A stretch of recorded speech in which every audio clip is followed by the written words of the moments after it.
Natal. Tuhan Yesus memberkati. Beri kemuliaan yang meriah bagi Tuhan. Lebih meriah bagi Yesus. Dia Tuhan, dia Raja, kepala atas gereja. Bilang amin yang seru. Ya, puji Tuhan. Satu hari di sebuah ruang persalinan di rumah sakit, ada seorang ibu yang sedang mengerang kesakitan akan melahirkan bayinya, bayi yang pertama. Lalu bayinya lahir. Mereka begitu sukacita, tetapi bayinya lahir tanpa daun telinga. Tidak jadi soal, karena diundang dokter THD, diperiksa, pendengarannya sempurna. Tapi ketika anak itu mulai tumbuh pada usia sekolah, menjadi masalah. Karena setiap kali dia pulang dari sekolah, dia peluk ibunya. Dia bilang, anak-anak menertawakan saya karena aneh wajahku tanpa daun telinga. Ibunya bawa dia ke dokter. Dokter bilang tidak ada cara lain kecuali tunggu dia dewasa. Kemudian ada orang yang mau mengorbankan sepasang daun telinganya, dan kita akan operasi dan dilekatkan pada anak itu. Ditunggu sampai dewasa. Anak ini bernama Boyke. Dia cerdas sekali, dia sekolahnya pintar, dia tamat menjadi seorang sarjana, karirnya sangat bagus. Lalu satu hari ibunya bilang, Boyke, ada orang yang menyumbangkan sepasang daun telinga untukmu. Singkat cerita, dipasangkan daun telinga. Boyke tambah tampan, begitu luar biasa, karirnya hebat sekali, jadi manajer di sebuah perusahaan, dia menikah dengan seorang wanita, dan kemudian ada di luar kota. Satu ketika ibunya sakit keras dan dia harus pulang. Saudara, ketika dia pulang, tidak lama ibunya meninggal dunia. Ketika ibunya meninggal dunia, dia datang mencium kening ibunya, tanpa sengaja tersibak rambut ibunya.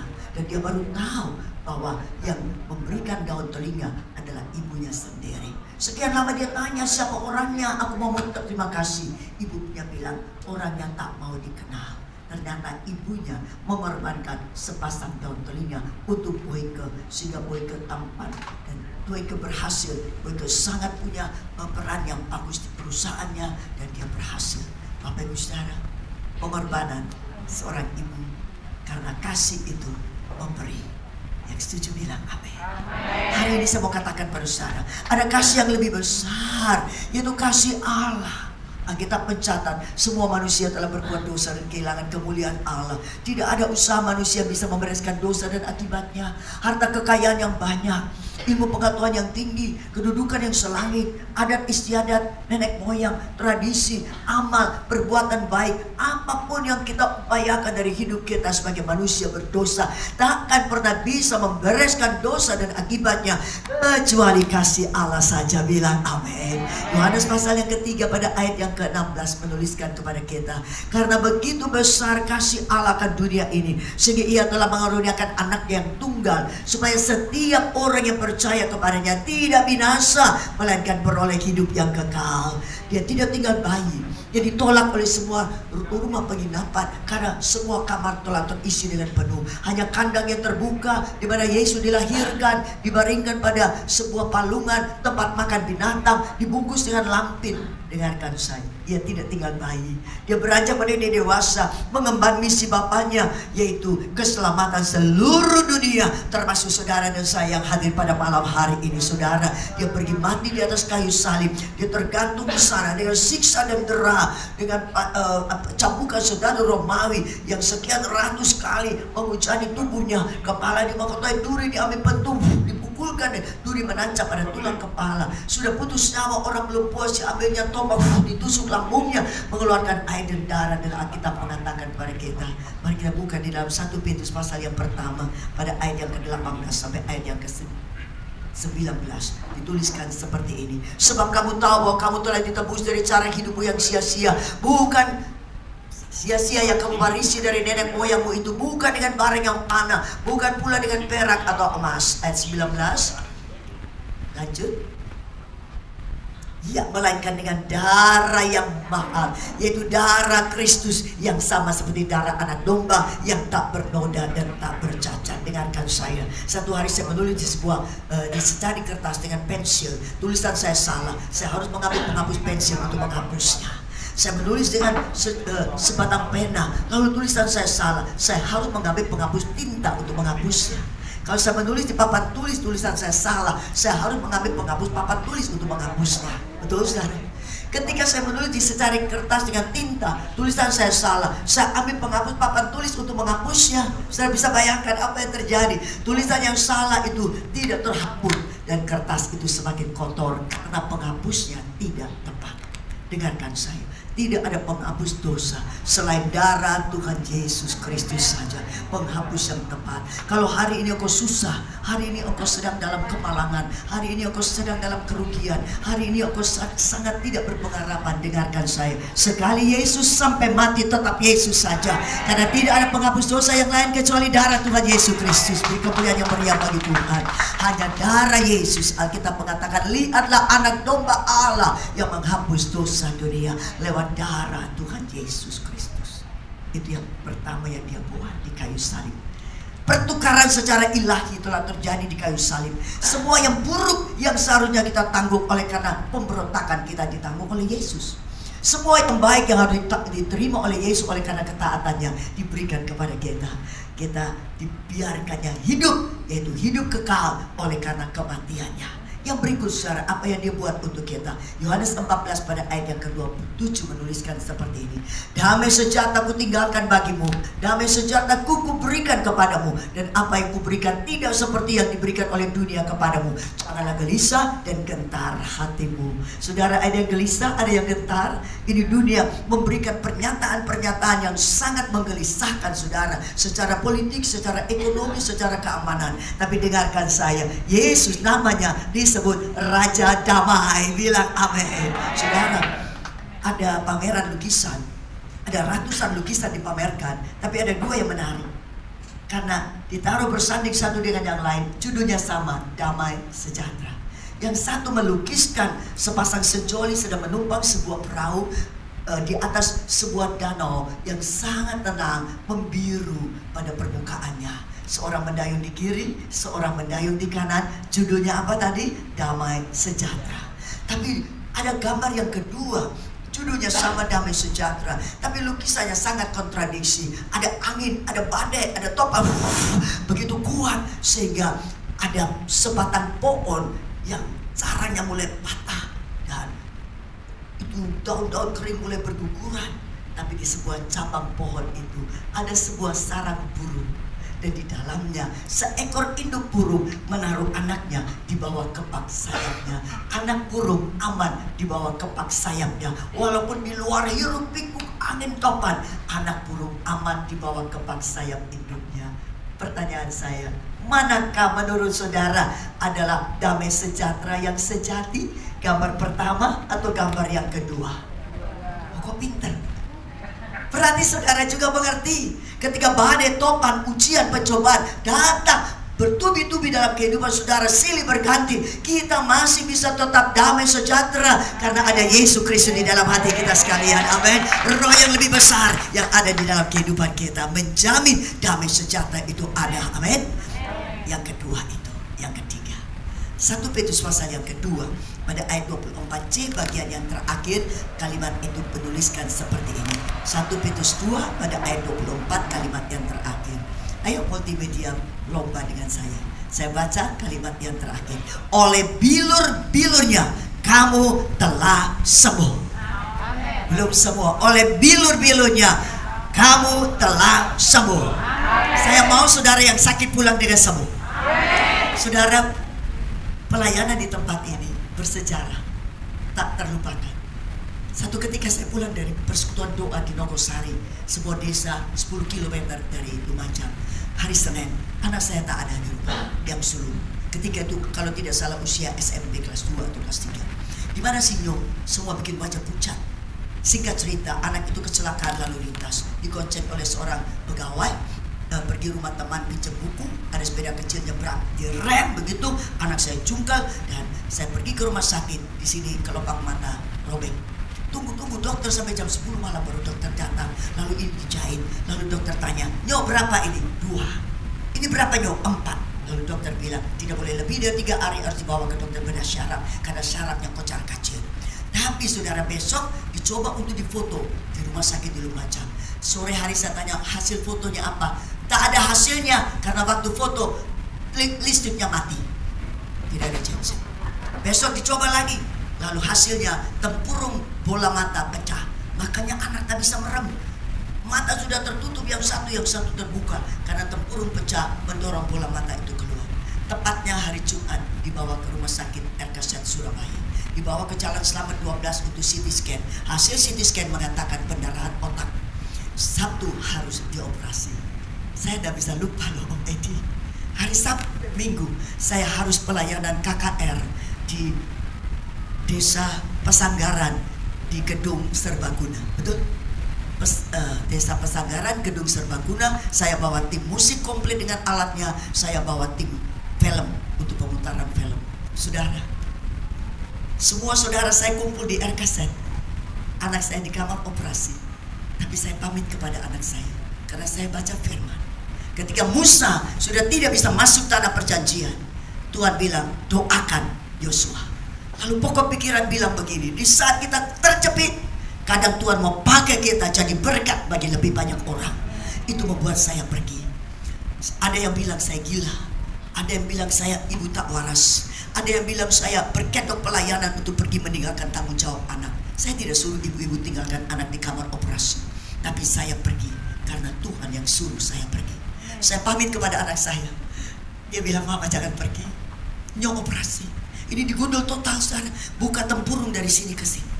Itu bukan operasi usus buntu, itu operasi otak, saudara. Tapi saya bilang, nyok, kalau mama di sini, mama tak bisa buat apa-apa karena mama bukan dokter. Tapi kalau mama pergi untuk dokter, segala dokter yang namanya Yesus yang kulayani siang, malam, pagi dan petang, aku percaya Tuhan berkarya atas hidupmu. Sabtu Minggu ya Pak Edi ya, Sabtu Minggu malam saya pulang. Saya pergi ke RKZ. Waktu itu belum ada handphone, tidak ada handphone. Saya coba telepon di kantor polisi ya, di sini diantar sama Pak Edi sama istri. Polisi bilang maaf, hari Minggu lainnya putus, tak bisa kontak. Saya pergi ke RKZ.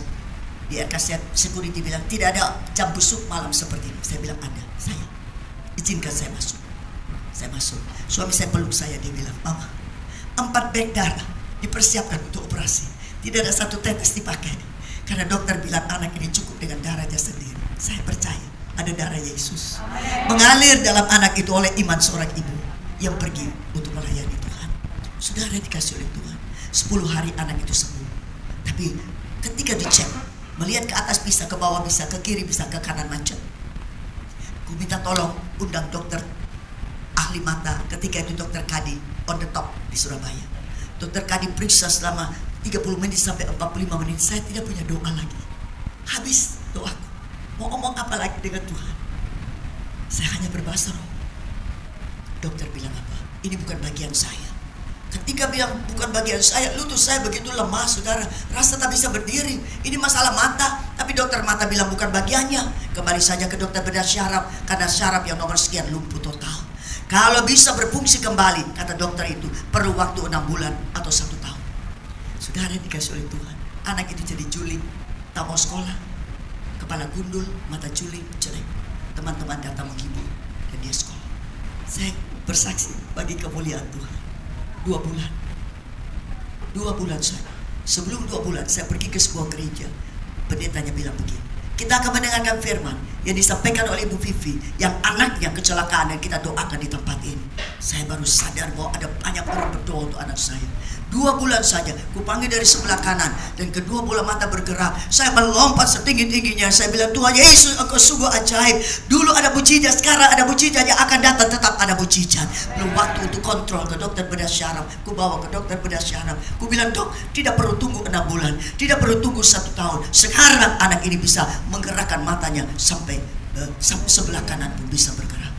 Dokter itu non-Kristen. Dari mulutnya keluar sebuah kalimat, kalau syaraf yang lumpuh berfungsi dalam waktu 2 bulan, saya kasih tahu ibu, itu hanya terjadi oleh karena mujizat Allah. Dan beri kemuliaan bagi kita. Sudah, saya ada sampai hari ini. Sudah tua usiaku, aku tetap pergi. Kalau ada ladang yang Tuhan bukakan untuk saya pergi. Karena saya tahu apa yang dapat kita balas atas segala kebaikan Tuhan atas kehidupan ini. Dengarkan saya. Sekali Yesus sampai mati tetap Yesus. Sampai dia datang pada kali yang kedua. Amin. Dia beri kita hidup kekal. Darahnya menghapus dosa. Dia beri kita damai di tengah dunia serba kacau. Dia beri kita kesembuhan. Dia juga berikan kita, ayat Alkitab mencatat dalam 1 Korintus pasal yang ke-8, 2 Korintus pasal yang ke-8 ayat 9. Ayat 9 bukan 19. Ayat 9. 2 Korintus 8 ayat 9. 9. Ayo multimedia.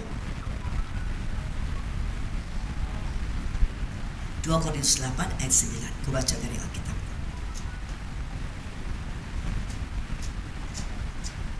Kenapa dia tidak bisa buka 9? Karena kamu telah mengenal kasih karunia Tuhan kita Yesus Kristus. Nah, baru sadar dia bahwa ia yang oleh karena kamu telah menjadi miskin sekalipun dia kaya, supaya kamu menjadi kaya oleh karena kemiskinannya. Bilang amin yang seru. Saudara jangan pulang lalu bilang begini, itu pendeta menganut teologi kemakmuran. Saya mau bilang yes, karena Alkitab bilang diberkatinya kita untuk berkecukupan. Ya setuju bilang amin. Tapi tidak hanya itu, dibuatnya kita berkelimpahan supaya kita boleh melakukan banyak kebajikan kepada orang lain diberkati, nama Tuhan dipermuliakan. Ini Tuhan maksudkan kita kaya, bukan untuk diri sendiri, bukan untuk egois, bukan untuk foya-foya, tapi cukup untuk diri kita. Semua kelimpahan kita pakai untuk pelayanan pekerjaan Tuhan, kita pakai untuk orang-orang dalam kemiskinan, kita memberkati banyak orang, orang lain diberkati, nama Tuhan dipermuliakan. Itulah kebajikan yang harus kita buat dengan semua harta yang Tuhan titipkan kepada kita. Bilang amin. Saudara yang dikasih oleh Tuhan, bulan Maret itu pandemi mulai tahun 2020, betul saudara?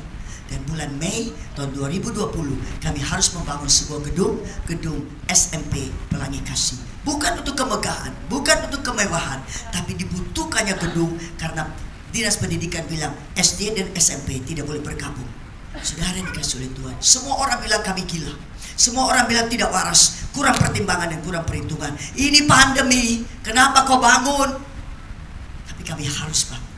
Dan gedung itu selesai, 1M lebih itu ditolong oleh Tuhan Yesus. Beri kemuliaan yang meriah bagi Tuhan. Saudara, Alkitab bilang singa muda boleh merana kelaparan. Orang yang mencari Tuhan tidak pernah kekurangan sesuatu pun yang baik. Sebab itu saudara, saya tidak mengatakan bahwa ekonomi baik. Memang memburuk, omset merosot. Tapi saya melihat dengan mata kepala sendiri, ada jemaat yang cari Tuhan dan hidup takut akan Tuhan. Semakin diberkati, semakin diberkati, dan semakin diberkati. Saudara, keadaan mungkin mencekam, tapi saudara berpegang janji Tuhan. Yesus yang kaya jadi miskin, supaya kita yang miskin diberkaya oleh karena kemiskinannya. Bilang amin. Saudara yang dikasih oleh Tuhan, kalau semua ini dia buat, lalu apa jawab kita? Yohanes 12 pada ayat yang ketiga. Yohanes 12 ayat 3. Maka Maria mengambil setengah kati minyak narwastu murni yang mahal harganya, lalu meminyaki kaki Yesus, menyekanya dengan rambutnya, dan bau harum semerbak di seluruh rumah itu. Yudas Iskariot bilang, jangan buat itu, ini pemborosan, harusnya dijual 300 dinar bagi orang miskin. Sudah, satu hari upah 1 dinar, 300 dinar itu tabungan 1 tahun. Tapi Maria sama sekali tidak menunda, tidak membatalkan niatnya, karena didorong oleh kasih yang besar kepada Tuhan Yesus. Tadi nyanyiannya bagus, seperti wanita di kaki Tuhan. Jangan hanya menyanyi, lakukan sesuatu, harus ada actionnya. Orang mengasihi itu pasti memberi.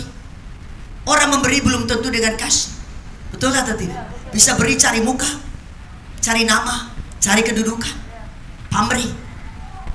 Orang memberi dengan berbagai motivasi yang salah. Tapi dengarkan saya baik-baik, kalau orang itu mengasihi, dia pasti memberi, karena kasih itu berkorban. Amin. Tidak hanya kepada Tuhan. Bukankah salib itu garis vertikal dan horizontal? Yang vertikal kita dengan Allah, amin. Tapi perlu ada yang horizontal, kita dengan sesama.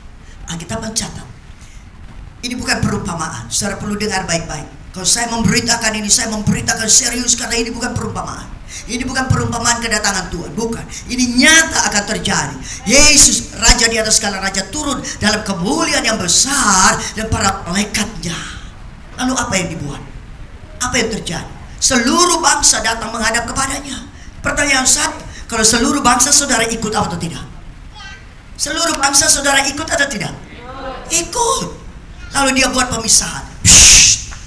Kelompok domba, kelompok kambing. Ini akan terjadi. Bukan perumpamaan. Pasti terjadi. Dan raja itu berkata kepada yang di sebelah kanan, domba-domba, hai kamu yang diberkati oleh Bapa, masuklah dalam kerajaan yang disediakan oleh Bapa sejak dunia dijadikan. Karena ketika aku lapar engkau beri aku makan, ketika aku haus engkau beri aku minum, ketika aku telanjang engkau beri aku pakaian, aku orang asing engkau beri aku tumpangan, ketika aku sakit engkau melawat, ketika aku di penjara engkau mengunjungi aku. Kelompok itu bertanya, kapan kami melakukan itu? Raja itu jawab.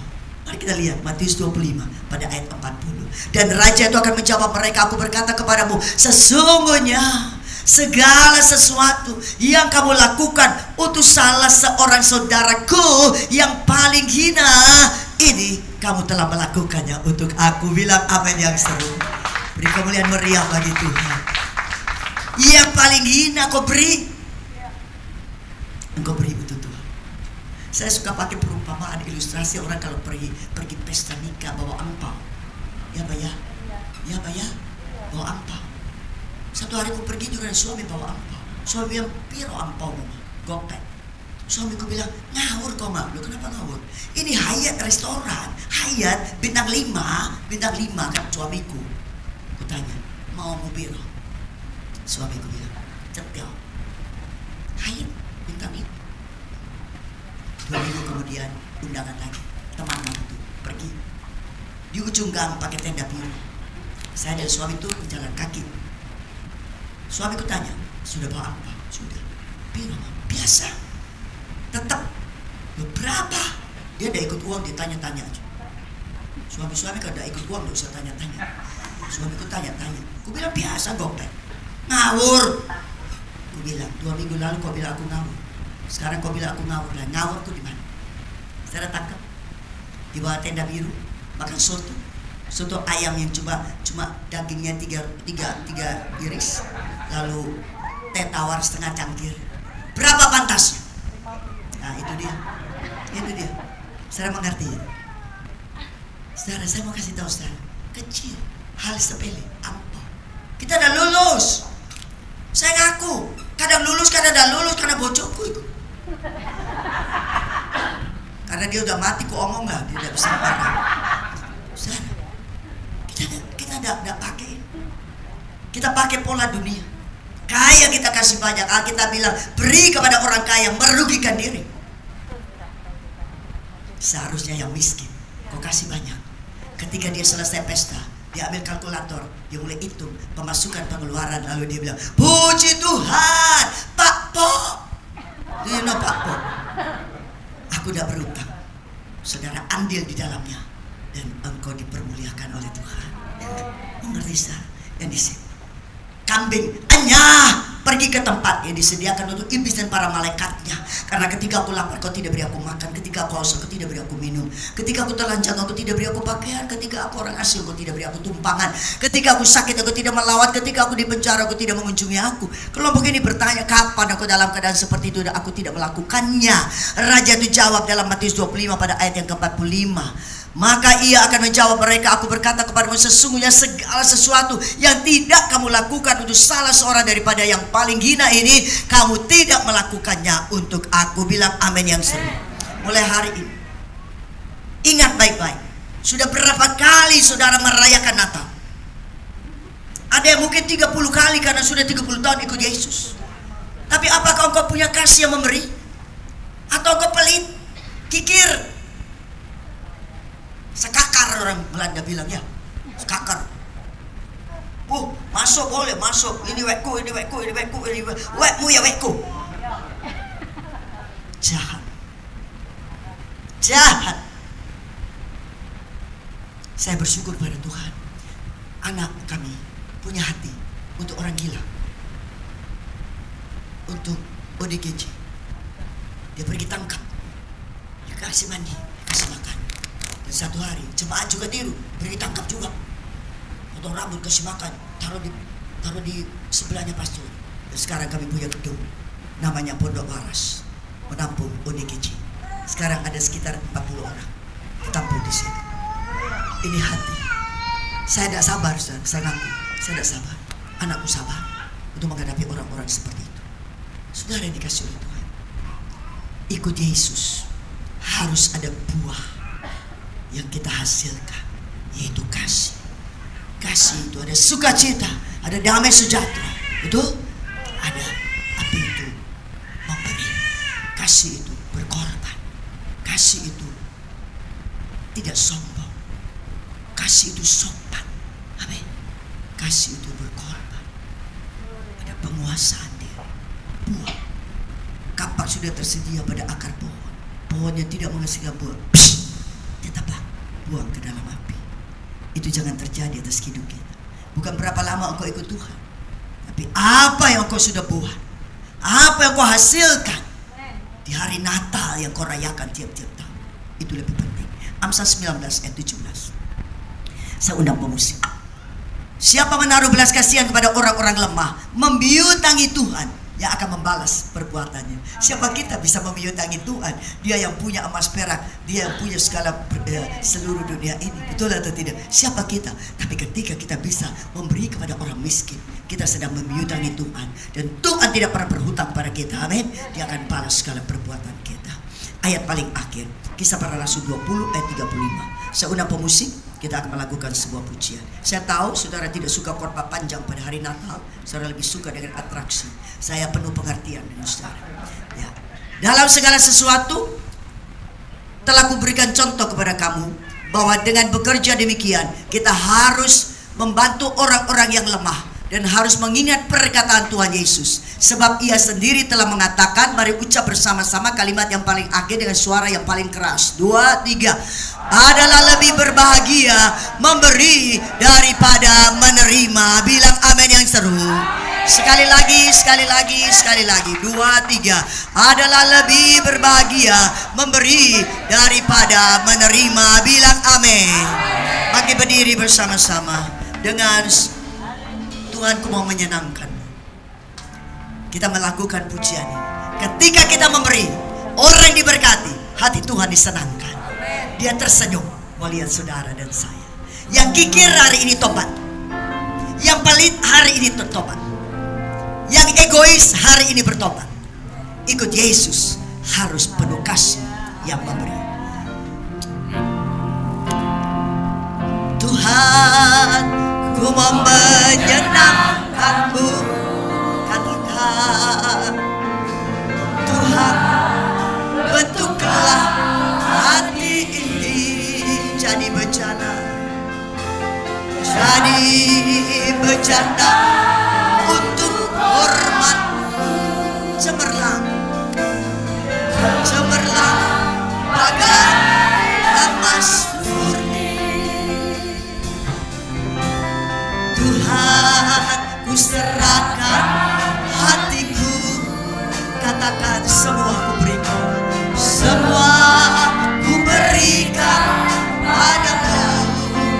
Amin. Kuduskan hingga tulus selalu, agar aku menyenangkan. Semua katakan, menyenangkanmu, senangkanmu.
kesempatan menyampaikan kebenaran walaupun waktunya terbatas.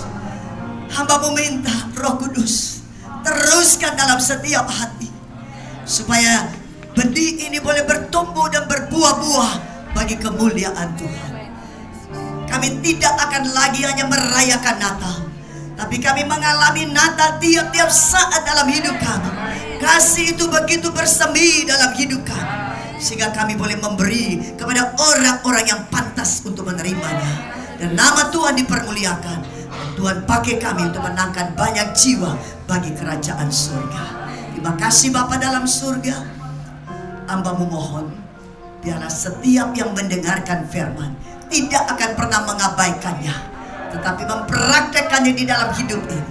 Karena firman-Mu memberikan jaminan, yang baik-baik mendengarkan suara Tuhan Allah, melakukannya dengan setia, akan diangkat di atas segala bangsa. Segala berkat diperintahkan baginya, akan jadi kepala dan tidak jadi ekor, akan memberi pinjam dan tidak meminjam, akan sangat diberkati oleh Tuhan. Terima kasih Bapa dalam surga. Di dalam nama Yesus kami mengucap syukur dan berdoa. Haleluya. Yang diberkati bilang amin. Beri kemuliaan meriah. Lebih meriah. Lebih meriah. Ya, silakan duduk. Saya buka catatan saya, Pak Eri. Silakan duduk. Saya kesini itu bulan Desember tahun 2016. Coba saudara, ngirit sekali dia pada saya. Undangnya 9 tahun sekali. Kira-kira pantaskah?